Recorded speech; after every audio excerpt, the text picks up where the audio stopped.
আজকে যে অঙ্কটা এনেছি দেখো, অঙ্কটা হলো x square plus one upon x square plus ওয়ানকে দুটি বর্গের অন্তররূপে প্রকাশ করো।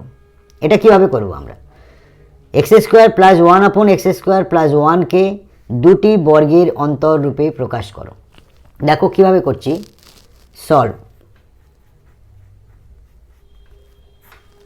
অঙ্কটা হলো, অঙ্কের রূপটা হলো কি, x square plus one upon x square plus one, এটাকে আমাদের দুটি বর্গের অন্তররূপে প্রকাশ করতে হবে। তাহলে এই রাশিটার সমান আমরা কি রাশি লিখতে পারি?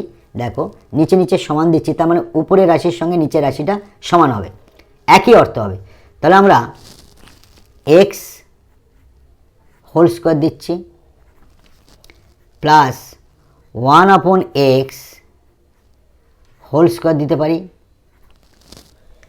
এবারে দেখো এই প্লাস ওয়ানটাকে আমরা কি একটা প্লাস টু নিতে পারি, মাইনাস ওয়ান নিতে পারি, সমান হচ্ছে আমাদের প্লাস ওয়ান হবে। তাই আমরা এইখানটায় এই প্লাস ওয়ানটাকে প্লাস টু মাইনাস ওয়ান করলাম। তাহলে উপরের রাশির সঙ্গে এই রাশিটা মিল আছে।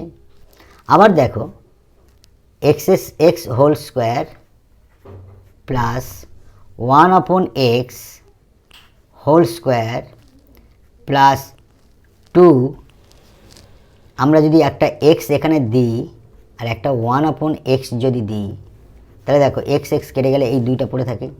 এই দুই সম্বন্ধে আমরা এটা লিখতে পারি এখান থেকে এই পর্যন্ত একই, মাইনাস ওয়ান থাকলো।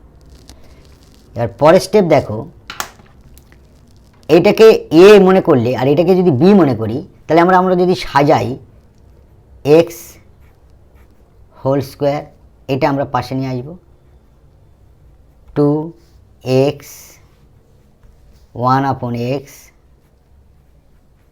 প্লাস এটাকে আমরা লিখব one upon x whole square, minus ওয়ানটা বাকি আছে, এটা মাইনাস ওয়ান লিখলাম।